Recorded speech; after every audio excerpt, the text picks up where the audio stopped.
Welcome to the first video in the series, Foundations of Communist Organizing. This will be introducing the series with a preface and format, in context of the previous two series, The Dictatorship of the Proletariat according to Marx and Engels, and The Communist Mode of Production according to Marx and Engels. While this can, to a good degree, stand independently from those two series, I do actually recommend going through those two before listening to this one. The reading list this is primarily based off is the one provided by the International Communist Parties, the ICP's, Unitary and Invariant body of party theses. This is Bordiga's party, but I also add in a variety of other texts. On top of that, based on struggles I was having understanding the context and particularities of particular issues that these theses were being developed in response to. We'll talk about some of the ways I diverged from that reading list later on, and also talk about some of the ways, after rereading my own notes, that I came to the determination that a number of my critiques were perhaps based on misunderstandings of what they were specifically talking about, namely in terms of the program and tactics. That being said, let's get into it. The subtitle I have prepared for this is Scientific Organization Builds Disciplined Revolutionary Consciousness.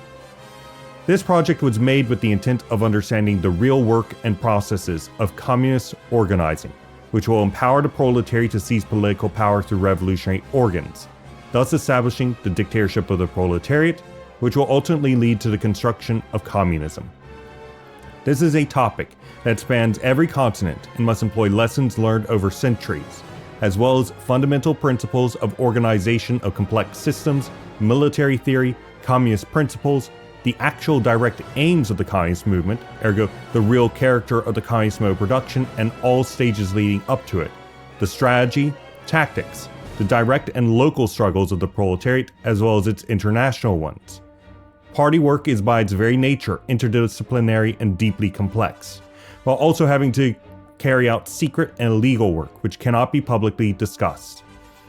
This makes an absolutely complete analysis of the character of the Communist Party, especially focused on particular time and place, to be perhaps impossible for any individual due to sheer complexity of the topic and requirements of direct experience, which is gained through the actual organizing and activity of the Communist Party itself.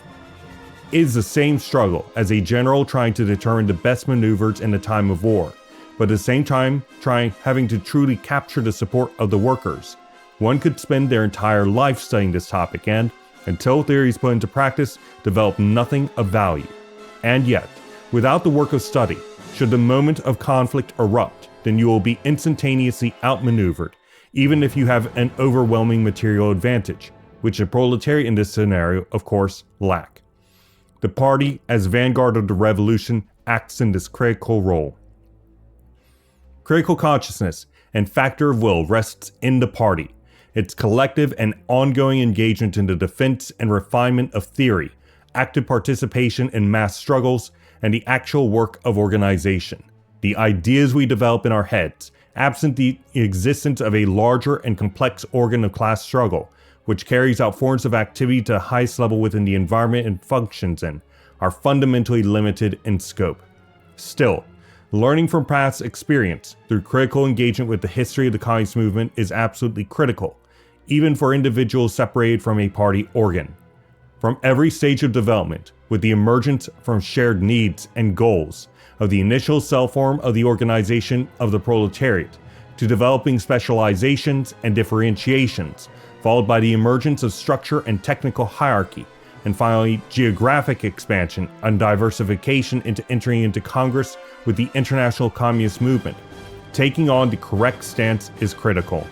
An organization fundamentally is its life activity, is what it does. If it fails to carry out the activity it is theoretically supposed to do according to the established program or strategy, then our tactics and organizational structure needs to change. And it is only if we know what kinds of final aim and strategy we need to achieve it that we can make these determinations. As such, while the immediate use of this sort of project is not immediately evident, it becomes so when one understands the principles of action and the challenges historically faced within the communist movement. the necessity and character of propaganda and agitation, how to organize the proletariat at all levels, nationally and internationally, under what conditions and what ways to participate within and lead struggles by the proletariat, the identification of and how to stop opportunism, bureaucracy, and the like from ever emerging, and maintaining the correct line even under the most dire of circumstances. The work done here is indispensable, and without it there is no communist movement. There's only spontaneous outbursts and partial activity by the proletariat as it falls into petty reformism and lies at the mercy of petty bourgeois and utopian fantasies. While I brought to the attention to the need for interdisciplinary study in topics such as 1. Systems theory and cybernetics, 2. History and politics, 3. Geography and international relations, 4. Anthropology, sociology, and psychology, 5. Philosophy and dialectical materialism, 6. Military strategy, tactics, 7. Economics and statistics, 8. Marxology and labor studies, 9. Management and leadership, 10. Communication, propaganda, and journalism, 11. Social architecture and environmental studies, 12. Revolutionary pedagogy, 13. Technological and scientific developments in any of these fields which support the work of the party. And I have bolded the ones that these series actually engage. We don't actually really engage besides on vague level things like psychology. I mean, we talk about alienation, which is a major factor here, but that's limited. These are the different fields, among others, on top of this, that the party needs to be able to engage with and think about and talk to the proletariat in terms of. This functionally focuses solely on the bolded sections, and sometimes only indirectly at that. The dictatorship of the proletariat and the communist mode of production sections address more on those terms, such as anthropology and sociology, statistics and philosophy, but none of it is directed specifically at any of these topics. It is up to the party as a whole to learn these fields, employ them rationally and in accordance with the larger program or strategy of the party which is in line with the final aim, using the lessons of history to create a technical implementation of them into the party and its activities. The extra texts will also include some recommended reading on my part, and the miscellaneous sections also hold useful works in these regards. These are down below. No individual can be expected to be aware of all of these, nor is it particularly helpful if that is the case, as the whole party needs to integrate it, not an individual. The format of this project is principally by year, extracting quotations I found pertinent to the topic at hand. I tried to avoid repetition where possible and summarize the quotes. Earlier on, I refrained from actively criticizing the stance of the ICP in my notes in areas I found particularly egregious, instead expressed what can best be termed as a Steelman reinterpretation, or they might use the word modernization, of what was being stated. The Italian communist tradition seems to have a terrible habit of making grandiose, sweeping, and absolute claims about things before quietly walking it back sometimes a few texts later, or even in the same text halfway through a paragraph. The rejection of organizations being pre-formulated, for instance, being explicated endlessly, before finally an admission decades later that after the party's foundations are in place, the building of the party is a purely technical manner, which means that pre-formulation is possible. This is one example of many, or perhaps their vagueness as regards the actual practices of the Communist Party in real terms, and their Unitary Invariant body of party theses. One might imagine concrete explanations of how to build a party that carries this out. This would be something to be explicit about, but clearly that is not the case. I will be attempting to do this in another project, utilizing PowerPoint, trying to put everything together. And this, of course, will be a series. We'll be talking about a bunch of different things wherever I can put anything in. But this will be, of course, fundamentally limited. Sometimes, too, there are problems with their use of language. For example, I realized much later on that every time they said program, you can replace the word in your mind with strategy. And there are many such examples of this as they attempt to distance themselves from other working class organizations because the intent is to create an autonomy of the party from reformist organizations and the like. Fine. Okay, no problem. But it does create fertile ground for misunderstandings and the like. Another thing is I tend to take a much more down-to-earth conception of tactics, the kinds that people would carry out, but they have a much broader view. Like, for example, revolutionary defeatism is a tactic. So when they talk about the necessity for tactics to be consistent and come solely from the center and things like that, rather than the actual people on the ground making decisions about what they're doing at the time. I, of course, have problems with that because I think that it's very important for the rank and file to have autonomy to carry out action according to their best judgment. If they're waiting for any sort of information from the center before taking action, then you've lost any chance you have at taking action. Because if you're waiting, then you're not doing anything. However, when we're talking about something like revolutionary defeatism, that is an official stance that the party is taking on a long-term basis. I wouldn't consider that a tactic, I would consider that a strategy. But I think that they have a distinct understanding in these terms which creates confusion.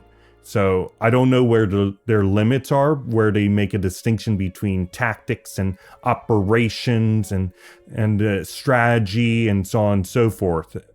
Or perhaps they just don't have a particularly robust and tiered system within the party organization, which leaves room for all sorts of actions on the ground that are unspoken, which I don't think is particularly good for an organization that's trying to take on a military form.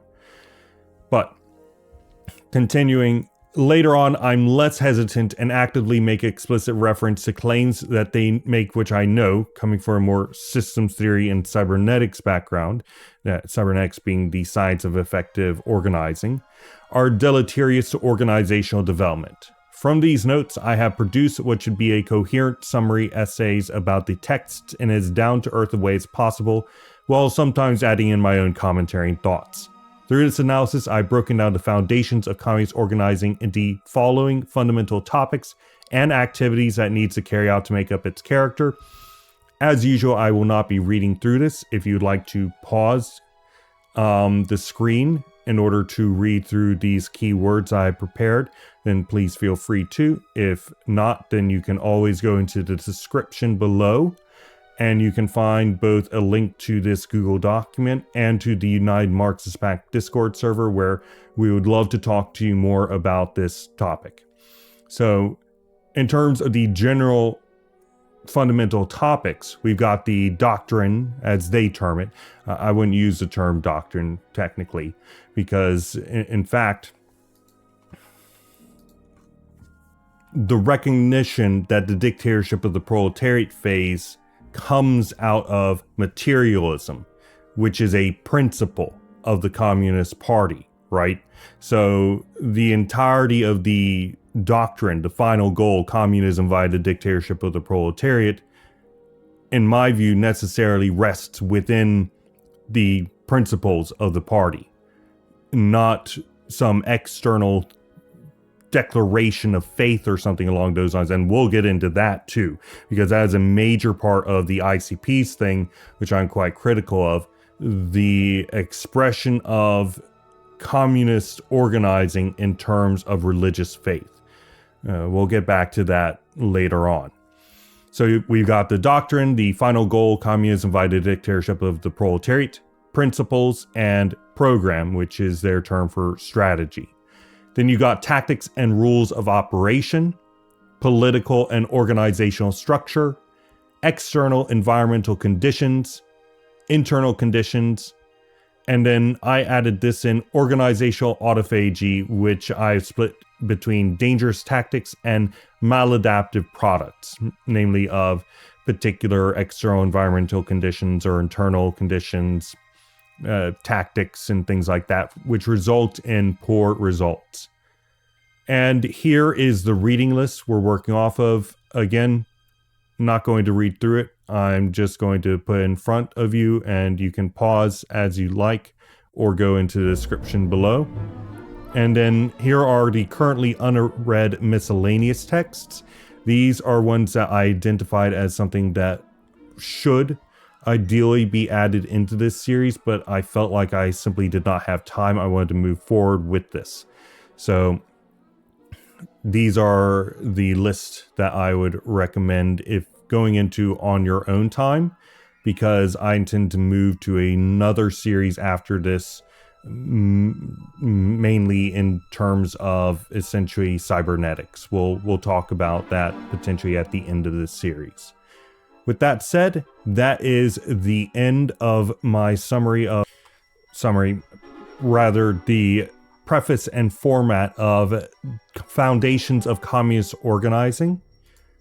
Tomorrow we will be going through the first recording in our series, the 1848 piece by Marx and Engels, the Manifesto of the Communist Party. Like I said, this thing would show up 3 times over, and it is a very good piece, and everybody should read it if they have the chance, even if it tends to be misunderstood.